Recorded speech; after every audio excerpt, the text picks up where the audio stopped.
السلام عليكم ورحمة الله وبركاته. الحمد لله رب العالمين والصلاة والسلام على خير المرسلين سيدنا محمد وعلى آله وصحبه أجمعين. حياكم الله les frères et sœurs, j'espère que vous allez tous bien. Bienvenue pour la suite de la réfutation de David Wood. Sans plus tarder, on va l'écouter. Hey, Muhammad also told his followers to pray to him when they needed something. In Reliance of the Traveler, page 935, we read, Tirmidhi relates, through his chain of narrators from Uthman ibn Hunayf, that a blind man came to the Prophet and said, I've been afflicted in my eyesight, so please pray to Allah for me. The Prophet said, Go make ablution, wudu, perform 2 rakahs of prayer, and then say, O Allah, I ask you and turn to you through my Prophet Muhammad, the Prophet of mercy. O Muhammad, speaking to Muhammad here, I seek your intercession with my Lord for the return of my eyesight. And in another version, for my need that it may be fulfilled. O Allah, grant him intercession for me. The Prophet added, and if there is some need, do the same. So a blind man comes to Muhammad and asks him for prayer, but Muhammad tells him to go pray, and Muhammad gives him the words to pray. What does Muhammad tell him to say in his prayer?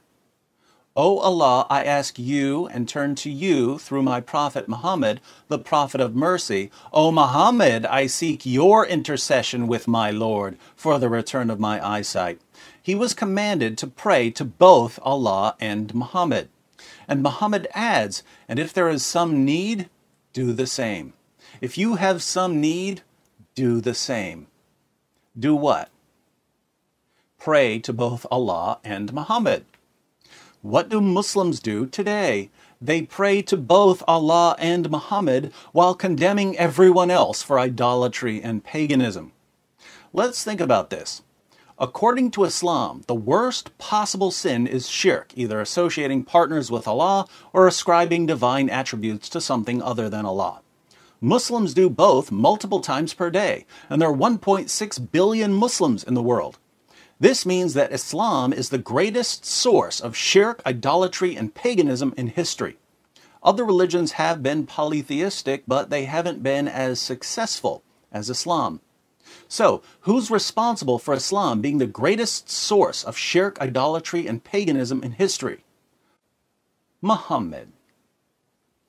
He's the one who told his followers to pray facing a pagan shrine, and to kiss a pagan idol, and to talk to him again and again during their daily prayers, and to ascribe to him the divine attribute of omnipresence. But this means that Muhammad is responsible for more shirk than any other man in history. Now, according to Islam, not according to Judaism or Christianity, according to Islam, what should be the punishment for history's greatest proponent of shirk and idolatry? Surah 27, verse 90. And whoever brings an evil deed, i.e. shirk, polytheism, disbelief in the oneness of Allah, and every evil sinful deed, they will be cast down, prone on their faces in the fire. And it will be said to them, Are you being recompensed for anything except what you used to do? Subhanallah, le degré de l'ignorance et de la falsification. Il prend ses auditeurs pour des idiots. Pour commencer, ce hadith dans ce livre n'est pas cité comme il le faut. Il a été coupé, mélangé, etc. Il faut savoir que ce livre que David Wood nous a sorti est une traduction d'un livre qui s'appelle Umdatus Salik. La version en arabe ne comporte pas du tout ce chapitre ni ce hadith, et que l'auteur qui a fait la traduction en a rajouté plusieurs. Et le hadith qu'il a cité n'est pas du tout complet ni exact. David Wood nous a cité le livre Reliance of the Traveler à la page 935. Je vais citer ici le hadith en arabe. وروى الترمذي بسنده عن عثمان بن حنيف أن رجلا أعمى أتى النبي صلى الله عليه وسلم فقال إني أصبت في بصري فادعوا الله لي اذهب فتوضأ وصل ركعتين ثم قل اللهم إني أسألك وأتوجه إليك بالنبي محمد نبي الرحمة يا محمد إني أستشفع بك على ربي في رد بصري وفي رواية في حاجة تقضى لي اللهم شفعه في ثم قال صلى الله عليه وسلم وإن كانت حاجة فافعل مثل ذلك. Avant d'aller vérifier le hadith dans Sunan Tirmidhi, je dois signaler que ce hadith ne donne aucun statut divin au prophète Mohammed alayhi salam. Au contraire, il ne dit pas du tout ce que David Wood veut lui faire dire. J'expliquerai plus tard, Inch'Allah. On va ouvrir Jami' al-Kabir de Sunan Tirmidhi à la page 536 et 537, Bab 127. Je vais citer ici en arabe et après je fais la traduction, Inch'Allah. Le hadith 3578, je cite: قال حدثنا شعبة عن أبي جعفر عن عمارة بن خزيمة بن ثابت عن عثمان بن حنيف أن رجلا ضرير البصر أتى النبي صلى الله عليه وسلم فقال أدعو الله أن يعافني قال إن شئت دعوت وإن شئت صبرت فهو خير لك. Déjà, cette phrase ici, elle n'est pas citée dans le hadith cité par David Wood. قال فادعه قال فأمره أن يتوضأ فيحسن وضوءه ويدعو بهذا الدعاء اللهم إني أسألك وأتوجه إليك بنبيك محمد نبي الرحمة إني توجهت بك إلى رب في حاجتي هذه لتقضى لي اللهم فشفعه في. La traduction exacte, Uthman bin Hunayf a dit qu'un aveugle originaire de Bassora se présentant au prophète sallallahu alayhi wa sallam et lui dit: demande à Allah de me guérir. Le prophète d'Allah sallallahu alayhi wa sallam a répondu, c'est cette phrase qui n'était pas citée dans le hadith: je peux prier pour toi comme tu le veux et si tu veux tu patientes, c'est mieux pour toi. L'aveugle lui répondit: demande à Allah pour moi. Alors le prophète Mohammed alayhi salatu wa sallam lui donna l'ordre de faire ses ablutions et d'accomplir 2 rak'at avant de réciter cette invocation: Seigneur, en m'adressant à toi, je te demande par considération pour ton prophète Mohammed alayhi salam, le prophète de la miséricorde. Mohammed, je m'adresse à mon maître à travers toi pour la satisfaction de mon besoin que voici. Seigneur, fais de lui, en parlant du prophète Mohammed alayhi salam, mon intercesseur qui intercédera pour moi. Selon le rapporteur, l'aveugle s'exécuta et fut guéri. Dans ce hadith, il n'y a aucune adoration pour le prophète Mohammed alayhi salam. Au contraire, de nombreux ulama ont déjà réglé ce problème-là. Ils ont déjà parlé de ce genre de hadith. Et l'une des meilleures réponses est rédigée par l'érudit Muhammad Nasruddin al-Albani, rahimahullah, Cheikh al-Albani, dans son ouvrage intitulé Les dispositions régissant les différents types d'intercession. En arabe, At-tawassulu anwa'uhu wa ahkamuhu. À la page 68, je vais directement citer la traduction tout en affichant la version originale pour les arabophones. Il dit en guise de commentaire du hadith en question: quant à nous, nous disons que le hadith ne contient aucun argument pour eux concernant l'évocation d'une personne dans une demande d'intercession. Bien au contraire, on y trouve un argument en faveur du 3e type de la demande d'intercession autorisée qui consiste à solliciter les prières d'un homme pieux. L'aveugle surmentionné a profité d'une intercession consistant à une invocation récitée par le prophète Mohammed alayhi salatu wassalam. Le hadith lui-même atteste nos propos de multiples manières dont les plus importantes sont: premièrement, l'aveugle s'était présenté au prophète Mohammed alayhi salam pour qu'il invoquât Allah en sa faveur, puisqu'il lui dit: prie afin qu'Allah me guérisse. Ici, l'intercession consiste à solliciter l'invocation d'Allah subhanahu wa ta'ala par le prophète Mohammed alayhi salam, car l'aveugle savait que son invocation, à celle du prophète, suscitait plus d'espoir que celle de tout autre. Si l'intéressé entendait solliciter une intercession fondée sur la seule personne du prophète alayhi salam ou la considération dont il jouit auprès d'Allah Azza wa Jal, ou les droits qui lui sont reconnus par Allah, il n'aurait pas eu besoin d'aller s'adresser directement au prophète alayhi salam afin qu'il invoquât Allah à son profit, puisqu'il aurait pu le faire tout en restant chez lui et en s'adressant à son maître en disant par exemple: Seigneur, je te demande par ta considération pour ton prophète et par le rang qu'il occupe auprès de toi de me redonner la vue, mais il ne l'a pas fait. Deuxièmement, le prophète alayhi salatu wassalam lui promit de prier pour lui tout en lui expliquant le meilleur choix pour lui quand tu lui dis « Je peux prier pour toi comme tu veux » et tu peux aussi rester patient, ce qui est meilleur pour toi. Troisièmement, l'insistance de l'aveugle, car l'effectivité de la prière qui traduit ses propos, prie, indique que le prophète alayhi salatu wassalam pria pour lui, car ce dernier était le plus fidèle à ses promesses, puisqu'il lui avait promis de prier pour lui s'il optait pour ce choix. Il pria certainement pour lui, et c'est ça qui importe. Le prophète alayhi salatu wassalam a orienté l'aveugle sous l'impulsion de sa passion et son désir de voir Allah azza wa jal répondre à l'invocation qu'il allait prononcer en sa faveur. Il l'a orienté encore vers l'usage du deuxième type de demande d'intercession autorisée qui consiste à l'évocation des bonnes œuvres. Il entendait par là lui offrir l'accès à tous les aspects du bien. C'est pourquoi lui a donné l'ordre de faire ses ablutions, d'accomplir une prière, de 2 rak'at, prier Allah Azza wa Jal par le prophète, et de prier lui-même. Ça veut dire l'aveugle lui-même qui devait faire des invocations. Voilà des actes d'obéissance envers Allah devant le prophète alayhi salatu wassalam en guise de préparation de son invocation. Ce qui nous ramène à la parole d'Allah Azza wa Jal, Ya ayyuhalladhina amanu ittaqullaha wabtaghu ilayhi alwasila. Ô les croyants, craignez Allah, cherchez le moyen de vous rapprocher de lui.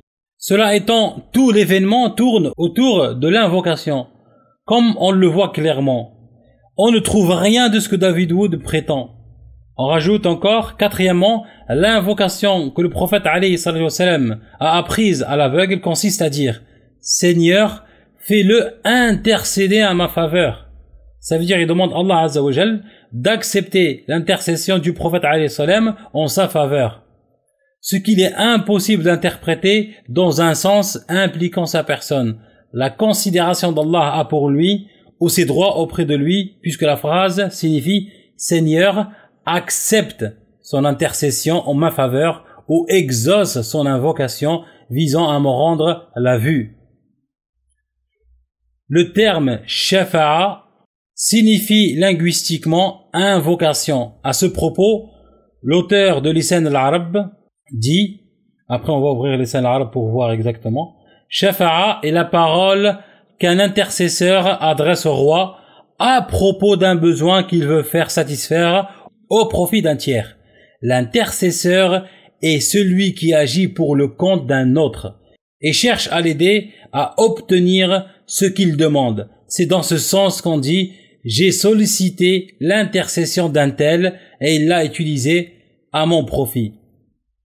Comme j'ai dit, on va ouvrir Lisan al-Arab de Ibn Mandour, le tome 8, d'édition Dar Sadir, Beyrouth, à la page 102, je cite Ash-Shafa'atu, le texte que je vais lire en arabe, je l'ai déjà lu avant en français.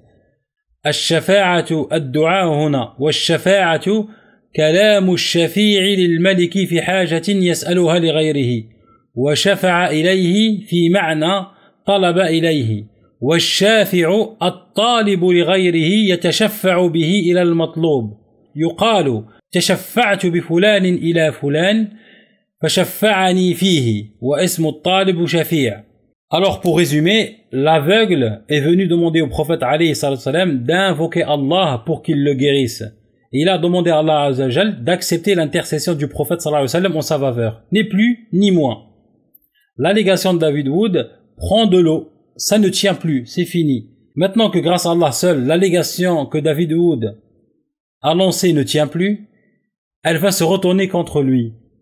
Jésus, dans les 4 évangiles, n'a pas arrêté de dire qu'il n'est qu'un homme, qu'un serviteur de Dieu, qu'il est impuissant. Sans Dieu, il ne peut rien faire de lui-même. Par exemple, dans Jean chapitre 8, le verset 40, il dit « Mais maintenant, vous tâchez à me faire mourir, moi qui suis un homme, qui vous ai dit la vérité, laquelle j'ai ouï de Dieu. Abraham n'a point fait cela. Et ceux qui l'ont connu témoignent aussi de cette chose. Dans Actes, chapitre 2, le verset 22, je cite, « Hommes israélites, Écoutez ces paroles. Jésus de Nazareth, cet homme à qui Dieu a rendu témoignage devant vous par les miracles, les prodiges et les signes qu'il a opérés par lui au milieu de vous, comme vous le savez vous-même. Dans Matthieu 12, 18, « Voici mon serviteur que j'ai choisi, mon bien-aimé en qui mon âme a pris plaisir. Je mettrai mon esprit sur lui, il annoncera la justice aux nations. » Dans Jean 14, 28, il dit « Vous avez entendu que je vous ai dit, je m'en vais et je reviens vers vous. Si vous m'aimiez, vous vous réjouiriez de ce que je vais au Père, car le Père est plus grand que moi. » Dans Luc 18, 18 et 19, quand un chef interrogea Jésus et lui dit « Bon maître, que dois-je faire pour hériter la vie éternelle ?» Jésus lui répondit « Pourquoi m'appelles-tu bon? Il n'y a de bon que Dieu seul. » Dans Jean 5, 19, Jésus reprit donc la parole et leur dit « En vérité, je vous le dis, le Fils ne peut rien faire de lui-même. Il ne fait que ce qu'il voit faire au Père. Et tout ce que le Père fait, le Fils aussi le fait pareillement. » Dans Jean 5, 30, il dit « Je ne puis rien faire de moi-même. Selon que j'entends, je juge, et mon jugement est juste, parce que je ne cherche pas ma volonté, mais la volonté de celui qui m'a envoyé. » Et il y a d'autres versets, bien sûr, qui pullulent dans la Bible. Pourtant, David Wood insiste pour adorer un homme, insiste pour adorer Jésus et se prosterner devant lui, l'invoquer, etc. David Wood est un polythéiste qui adore un homme, la figure de Jésus copié-collé sur les divinités païennes. On va ouvrir le livre Survivance païenne dans le monde chrétien. À la page 101, au chapitre 11, il nous dit « L'influence d'Adonis et de quelques autres divinités païennes. Lorsque les disciples eurent compris que Jésus était le Messie et que ce Messie n'était pas le héros triomphant de la voix populaire, mais l'homme de douleur prédit par Ésaïe, ils en vinrent à penser que cette crucifixion à la veille de Pâques n'était autre chose que le sacrifice suprême qui, selon la tradition, devait avoir lieu chaque année en ce jour. Jésus devint pour eux l'agneau pascal, dont le sang versé devait effacer les fautes, comme il s'était offert lui-même pour racheter les péchés du monde. Toute la tradition mystique des fils sacrifiés par leur père se fait jour dans leur nouvelle interprétation de la mort du Christ et de sa résurrection. Mais dans le développement de cette conception, il est naturel que l'esprit des premiers chrétiens et de leurs adeptes ait été influencé par la croyance religieuse de l'époque. Antioche fut l'un des premiers foyers du christianisme. Or, on célébrait chaque année dans cette ville la mort et la résurrection du dieu Tammuz ou Adonis. Ce dernier nom signifie le Seigneur. Ce culte avait exercé de tout temps une influence sur la pensée juive, et le prophète Ézéchiel lui-même intervint pour morigéner les femmes de Jérusalem qui pleuraient la mort de Tammuz à la porte même du temple. À Bethléem, la place choisie par les premiers chrétiens comme lieu de naissance de Jésus, car de fait on ignorait ce lieu, se trouvait être un ancien sanctuaire de Tammuz, ainsi que saint Jérôme le découvrit avec effroi. Ceci montre que Tammuz ou Adonis fut en fin de compte confondu avec Jésus-Christ dans l'esprit des hommes. On croyait que ce Dieu avait subi une mort cruelle, qu'il était descendu aux enfers, qu'il en était revenu pour monter au ciel, et au jour anniversaire de sa mort, tel qu'il était célébré en divers pays, une effigie de son cadavre était préparée pour les funérailles. On l'a lavé et on l'a oigné, et dès le lendemain, son retour à la vie était commémoré par de grandes réjouissances. On employait sans doute la formule « Le Seigneur est ressuscité ». On va aussi à la page 120 et là on va citer le chapitre en entier, l'influence de Mithra. Au chapitre 13, je cite: « Pendant 3 siècles et demi, la puissante rivale du christianisme fut la religion connue sous le nom de mithracisme. C'était le culte du dieu solaire Mithra, ou Mithras, qui fut introduit à Rome par des marins de Cilicie vers l'an 68 avant notre ère. Cette religion se répandit plus tard au travers du monde romain jusqu'au triomphe final du christianisme. Elle fut la plus importante croyance païenne de l'Empire. Les chrétiens la supprimèrent en 376 et 377.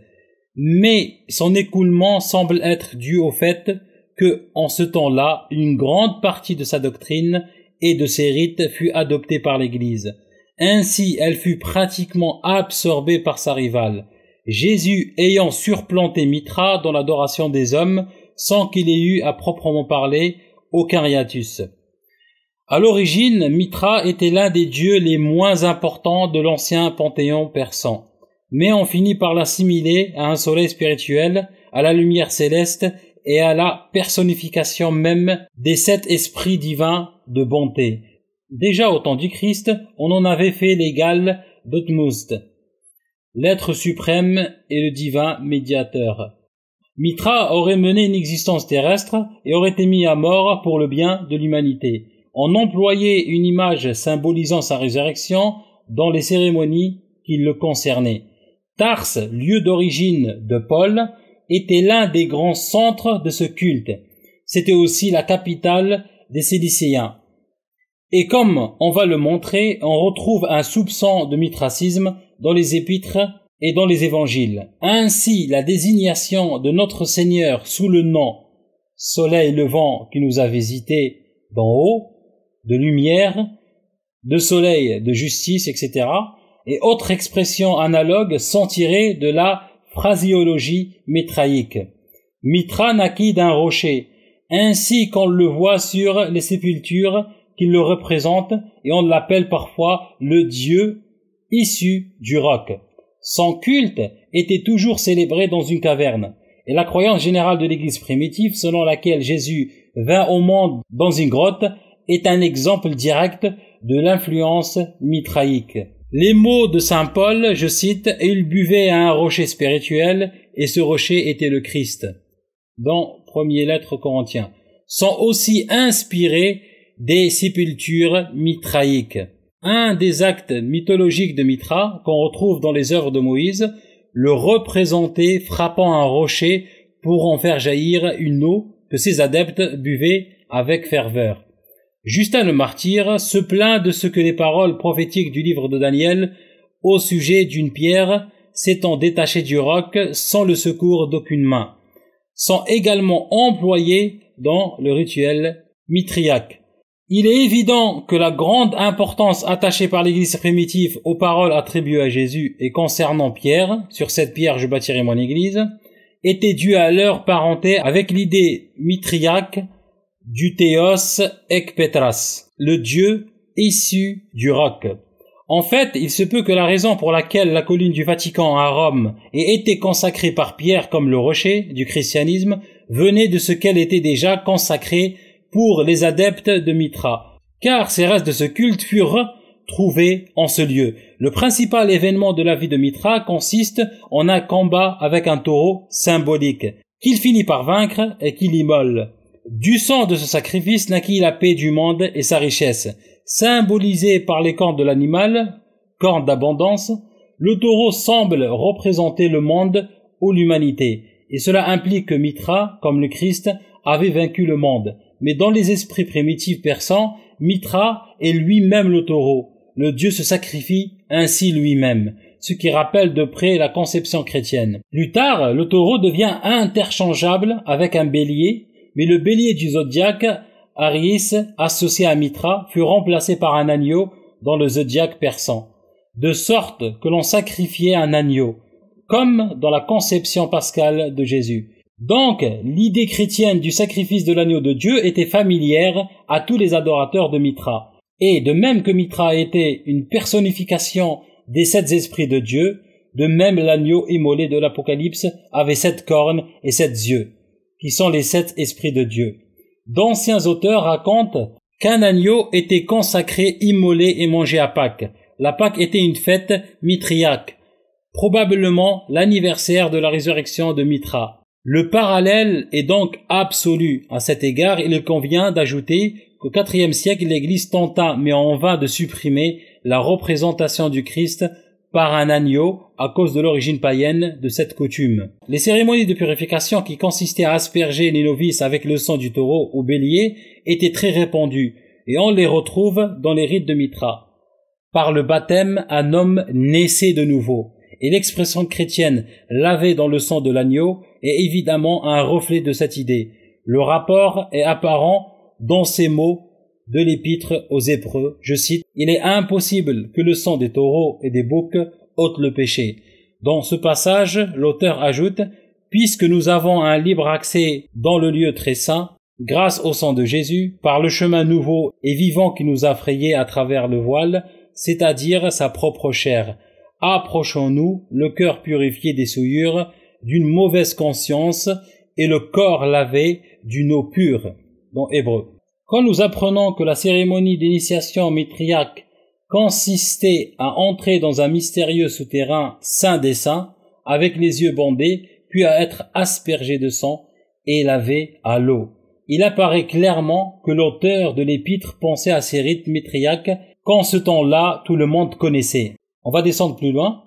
Tertullien établit que les adeptes de Mithra pratiquaient le baptême par l'eau, grâce auquel il était délivré du péché, et que le prêtre faisait un signe sur le front de la personne baptisée. Mais ceci encore était un rite chrétien, et Tertullien estime que Satan dut être pour quelque but inique l'auteur de cette coïncidence. Le diable, écrit-il, imite même les traits principaux de nos divins mystères. Il a fait appliquer au culte des idoles les rites mêmes que l'on emploie pour adorer le Christ. Par ces mots, il fait sans doute allusion à la fois au rite du baptême et à l'Eucharistie mitriaque que Justin le martyr avait déploré lorsqu'il déclarait que Satan avait plagié la cérémonie dans laquelle les adorateurs de Mithra recevaient le pain consacré et la coupe. Ce rite, qui consiste à manger le corps d'un Dieu incarné et à boire son sang, a sans doute une origine très ancienne, dérivant des coutumes cannibales. Si vraiment, d'après l'avis de plusieurs critiques, il ne fut pas institué par Jésus lui-même, il pourrait dériver de sources diverses, mais sa connexion avec le rite mitriaque est la plus apparente. Les adeptes de Mithra étaient appelés soldats de Mithra, ce qui est à l'origine probable du terme soldat du Christ, et l'exhortation « Revêtons-nous des armes de la lumière ». Mithra était le dieu de la lumière. Cette religion à l'égal du christianisme ne reconnaissait pas de distinction sociale. Riches et pauvres, hommes libres et esclaves étaient également admis dans l'armée du Seigneur. Le mithracisme avait ses austérités caractérisées par l'initiation à certains rites endurés par le soldat de Mithra. L'épître à Timothée exhorte de même les chrétiens à souffrir comme un bon soldat de Jésus-Christ. Le mithracisme a aussi ses nonnes et ses prêtres. Un de ses principes essentiels était le contrôle sur la chair et le mépris du monde, ce qui était symbolisé dans la cérémonie de l'initiation. Une couronne était offerte aux novices qui devaient la refuser et déclarer, comme les chrétiens, que c'était une couronne céleste qu'ils convoitaient. Nous avons même entendu parler d'hymnes pouvant être chantés par les chrétiens que par les adorateurs de Mithra. Ce culte de Mithra avait toujours lieu dans des cavernes. Celles-ci étant naturelles et artificielles, les chrétiens primitifs, ouvertement et sans raison de sécurité, employaient ces cavernes souterraines connues sous le nom de catacombes, soit pour leurs enterrements, soit pour leur culte public. Comme les antres mitriaques, les catacombes étaient ornées de peintures représentant entre autres Moïse faisant jaillir de l'eau du rocher, ce qui, comme nous l'avons vu, a aussi son parallèle dans le mithracisme. Le thème le plus souvent représenté est celui du Christ sous sa forme de bon berger. On estime aujourd'hui que l'image, écoutez bien, que l'image de Jésus conduisant un agneau est tiré des statues d'Hermès Criophore, dieu portant un chevreau. Mithra est parfois représenté avec un taureau sur ses épaules, et appelant qui dans son aspect solaire et en tant que patron des rochers peut être identifié à Mithra, est souvent appelé le bon berger. À la naissance de Mithra, l'enfant fut adoré par des bergers qui lui apportèrent des cadeaux. Ça fait référence aux mages qu'ils ont adoré Jésus, et dans notre récit, ce sont des bergers. Le sabbat hébraïque ayant été aboli par les chrétiens, l'Église sanctifia le dimanche, en partie parce que c'était le jour de la résurrection, mais surtout parce que c'était la fête hebdomadaire du soleil. La politique chrétienne aimait à adopter les fêtes païennes chères à la tradition populaire pour leur donner une nouvelle signification. Le dimanche, jour du soleil, était aussi le jour de Mithra. Il est intéressant de noter que Mithra étant appelé Dominus, ou Seigneur, le dimanche dut être appelé le jour du Seigneur, bien avant l'époque chrétienne. Nous mentionnons ici, en passant à un sujet auquel nous avons fait déjà allusion, et dont nous parlerons encore dans un prochain chapitre, l'origine de Noël le 25 décembre était l'anniversaire du dieu solaire, et particulièrement celui de Mithra. Et ce n'est que depuis le IVe siècle que ce jour fut adopté pour la date, en fait inconnue de la naissance de Jésus. Le chef du mithracisme était appelé le Pater Patrum, le père des pères, et il siégeait à Rome. De même, le chef de l'Église devint le pape ou père et assiégeait également à Rome. La couronne papale se nomme tiare, ce qui est une coiffure persane, peut-être mitriaque. Le siège antique conservé au Vatican, et qu'on en suppose avoir été le trône pontifical de Saint-Pierre, est en réalité d'origine païenne. Il se peut qu'il ait appartenu au culte de Mithra, car il est orné de certaines sculptures qui rappellent ce Dieu. Subhanallah. Voilà pourquoi dans sa préface de l'histoire du christianisme, Édouard Gibbon écrit « S'il est vrai que le christianisme a triomphé du paganisme, il ne demeure pas moins que le paganisme a réussi à corrompre le christianisme. L'Église de Rome a remplacé le déisme pur des premiers chrétiens par l'incompréhensible dogme de la Trinité.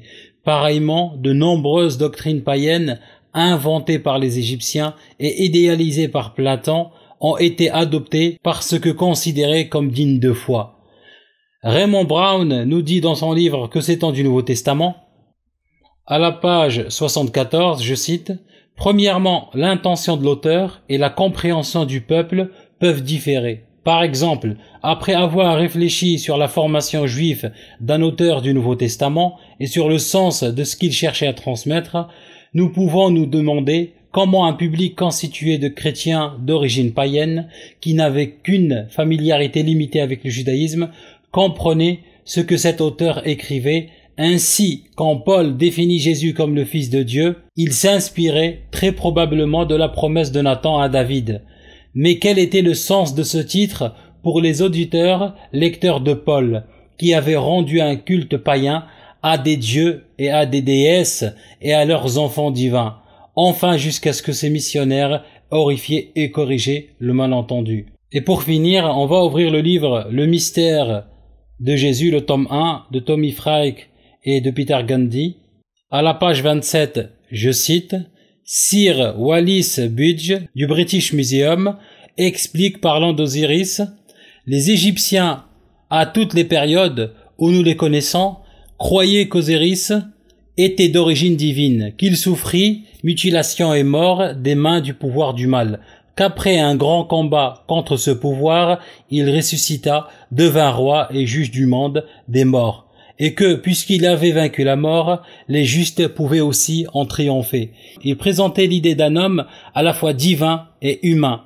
Il personnifiait pour tous les Égyptiens de l'Antiquité l'être qui, par ses souffrances et sa mort en tant qu'homme, sympathisait avec leurs propres souffrances et leur propre mort. L'idée de sa personnalité humaine satisfaisait aussi leur grande et nostalgique aspiration à s'unir à un être qui, bien qu'en partie divin, ait beaucoup de choses en commun avec eux. À l'origine, ils voyaient en Osiris quelqu'un qui vivait sur terre, mangeait et buvait comme eux. Puis subissait une mort cruelle et secouru par les dieux triomphés de la mort et accédait à la vie éternelle. Ce qu'Osiris avait fait, il pouvait donc le faire aussi. Tels sont les éléments clés, caractéristiques de tous les hommes dieux des mystères.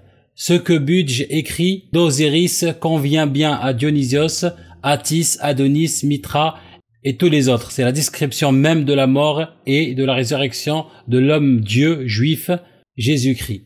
À la page 29, il nous dit « Bien que les similitudes remarquables entre les mythes d'Osiris Dionysios et la biographie supposée de Jésus-Christ soient largement méconnues de nos jours, elle était évidente pour les païens comme pour les chrétiens des premiers siècles de notre ère. Celsus, philosophe, satiriste, païen, critiquait les chrétiens parce qu'il essayait de faire passer l'histoire de Jésus pour une nouvelle révélation, alors qu'en réalité, c'était une imitation des mythes païens sur un plan inférieur. Je cite, « Les faits qu'il rapporte sont-ils spécifiques aux chrétiens? Et si c'est le cas, en quoi le sont-ils? Faut-il prendre nos récits pour des mythes et croire aux leurs? Quelles raisons les chrétiens donnent-ils pour expliquer la particularité de leurs croyances? En vérité, elles n'ont absolument rien d'original, si ce n'est qu'ils y croient et rejettent toutes les autres vérités plus complètes sur Dieu. » Et voilà l'arroseur arrosé. David Wood n'est qu'un héritier des religions païennes, un polythéiste pur. Il vient nous donner en plus des leçons, subhanallah, sur le tawhid, rien que ça. Vas-y David Wood, essaye encore. Hein. La dernière partie de la vidéo réponse à David Wood touche à sa fin. J'espère que ça a été profitable. Tout le mérite revient à Allah subhanahu wa ta'ala. N'hésitez pas à partager s'il vous plaît, c'est votre devoir. Barakallahu fikum. Je vous dis à la prochaine fois incha'Allah. D'ici là, prenez soin de vous. Alhamdulillah alladhi bi ni'matihi tatimmu salihat. Wa salatu wa salamu ala rasulillah wa ala alihi wa sahbihi wa man walah. Assalamu alaykum wa rahmatullahi wa barakatuh.